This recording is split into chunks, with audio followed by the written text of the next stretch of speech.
In a remote village surrounded by mountains, children are taught the skills of crafting, including working with wood and listening to stories passed down by their elders. One of the children is Joshua, a young boy who seems out of place on a cattle farm, his face reflecting sadness. Miss Priest notices his melancholy and approaches him to inquire about his troubles. Joshua heaves a sigh and recounts how he was reprimanded by Mr. Baker for oversleeping and neglecting his duties with the livestock.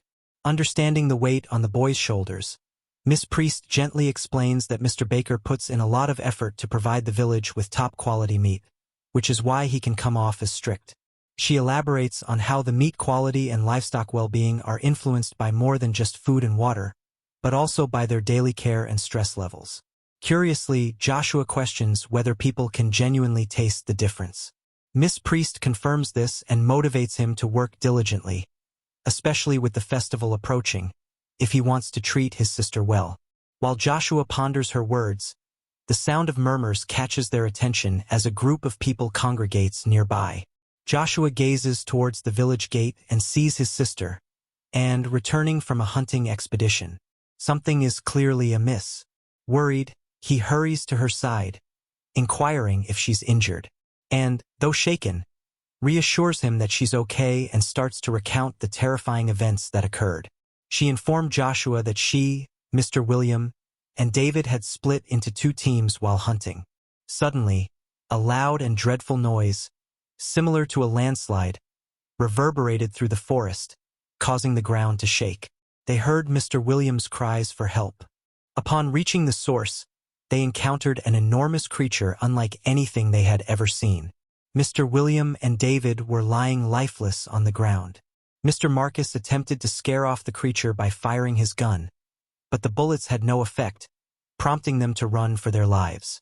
Mr. Marcus, feeling frustrated, declared it impossible to retrieve the bodies at that moment and prohibited anyone from entering the forest. Joshua, with his heart pounding, inquired if the creature could have been a werewolf. Mr. Marcus, with a serious expression on his face, explained that the monster had human-like features such as a head, arms, and legs, but lacked the ears of a beast. Joshua's concern grew, and he questioned if there was a possibility of the creature making its way to the village. One of the villagers quietly mentions that there would be no escape if it happens before the fear spreads. Miss Priest intervenes by explaining that werewolves reside deep in the forest, far from the village, and warns about the dangers of entering their territory. She assures the crowd that the village is protected by the mountain god, attributing their survival to this divine protection. Staying within the village ensures their safety. Miss Priest then shifts the discussion to the upcoming festival dedicated to the mountain god, stressing its importance in maintaining divine protection. Joshua attempts to speak but is hushed by his parents, who stress the importance of trusting the mountain god for safety and focusing on the success of the festival. Joshua reluctantly agrees to assist, although doubts linger in his mind. Suddenly, Anne collapses due to exhaustion. Mr. Marcus quickly assesses her condition, determining that she is in shock and needs rest. He reassures her that the adults will take care of everything, but Anne's expression remains troubled. She is focused on the fact that Mr. William and David's bodies are still in the forest. Mr. Marcus, on the other hand, says it's impossible to retrieve them now but assures they will be recovered later, and sadly gets ready for the festival. While showering, she thinks about David and her last conversation. He had something to tell her before going hunting but never got the chance to finish. He mentioned trusting her more than anyone else in the village, leaving and confused, grieving, and breaks down in tears, wondering why David never revealed what he wanted to say. Meanwhile, Joshua and his friend talk about the deaths of Mr. William and David, and approaches them, trying to comfort them by saying that the two men are watching over them from above, encouraging them to stay strong. Joshua's friend admires Anne's strength but worries she may be pushing herself too hard, especially after David's loss as a respected leader. Suddenly, there is a disturbance. Someone announces that a suspicious person has been caught near the village. The villagers gather at the center, where Miss Priest is tasked with questioning the suspects, a child and a large man. They are inquired about their whereabouts and reasons for being in the village. The child, seeming uninterested, brushes off her concerns, claiming they are just passing travelers with no business in the village. Miss Priest apologizes for the questioning, mentioning the village's heightened state of alert following a brutal attack in the woods that resulted in 2 deaths. This piques the child's interest but does not soothe his annoyance. After examining the child briefly, Miss Priest finds nothing unusual. On the other hand, Mr. Marcus insists the large man take off his overcoat. Upon doing so, the villagers gasp in surprise. His body is marked with scars, and one of his arms is missing, leading to speculation about the hardships he has faced. Mr. Marcus, with a serious expression, demands explanations. Before Stein can reply, the child beside him speaks up, revealing that Stein is her relative, a former soldier who took part in the werewolf wars more than 10 years ago, enduring severe injuries that left him scarred. She mentions that his wounds still occasionally bleed. Miss Priest, squinting suspiciously, inquires whether they have encountered any humanoid creatures in the forest. The child responds that they haven't seen any. When asked why they were wandering around the village, the child explains that due to the wooden walls surrounding the village, they had no choice but to walk around it. Impatiently, the child expresses a desire to leave, but Miss Priest firmly insists that they stay. She explains that the village is preparing for a festival and no strangers are allowed until the celebration is over. The child's eyes narrow as she questions if they are under surveillance.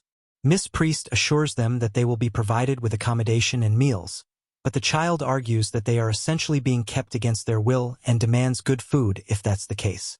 The villagers whisper amongst themselves, noting that while the child and her injured companion don't seem threatening, the large man is unsettling. They are then taken to a small house with 2 beds, a table, and a water cooler with a villager standing guard outside. A tense silence fills the room until a knock at the door breaks it. Joshua enters with their meal. The child immediately starts eating, while the large man, Stein, remains still with a distant gaze.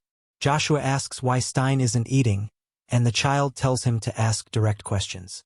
Victoria, introducing herself, explains that Stein cannot speak due to a throat injury. Joshua apologizes for speaking to them, feeling awkward. Victoria teases him, suggesting he stayed to chat intentionally. She questions why Joshua seemed cautious when they had been cooperative. Victoria repeats her name and asks for his.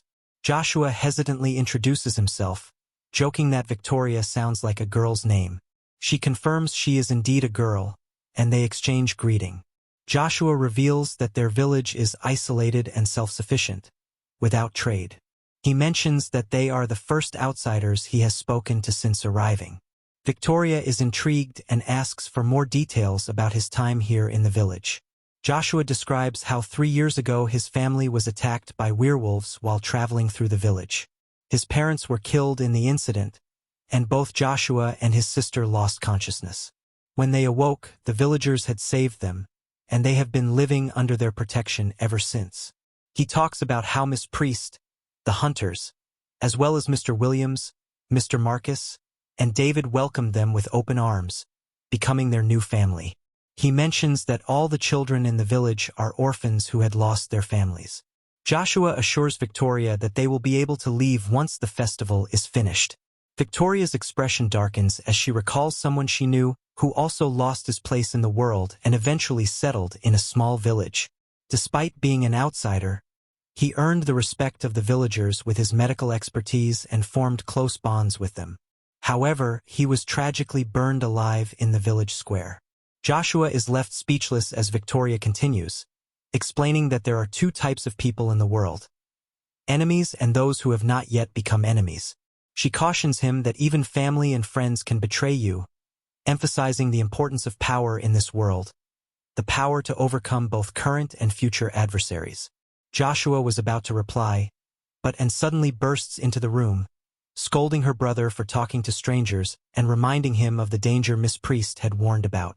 She warns him about the forest being filled with werewolves and witches in disguise, urging him not to trust outsiders.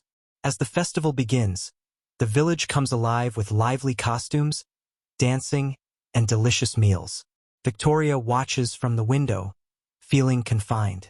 Mr. Marcus then arrives, informing Stein that he has business to discuss and asks him to come along. Victoria questions his motives and if she can join, but is told to stay, and overhears and is surprised to learn she will be joining the patrol. Mr. Marcus explains they need all the help they can get with David gone. Although Anne is hesitant, she agrees to come, suspicious of Stein and his involvement. While walking through the forest, Stein mutters something under his breath, catching the attention of Mr. Robert, who questions the difficulty of the path for Stein. And, who has been closely watching Stein, becomes even more suspicious. Rarely do strangers come to their village, and now, right after the attack, this man has emerged scared, missing an arm, and exuding a mysterious presence. She just can't shake the belief that he is somehow linked to the creature they came across. Suddenly, Anne's foot slips on the edge of the path, and she starts tumbling towards the steep drop below. In an instant, Stein reaches out, holding her tightly with his one remaining arm and pulling her back to safety. Shaken but thankful, Anne is able to express her gratitude to him, her doubts temporarily replaced by relief.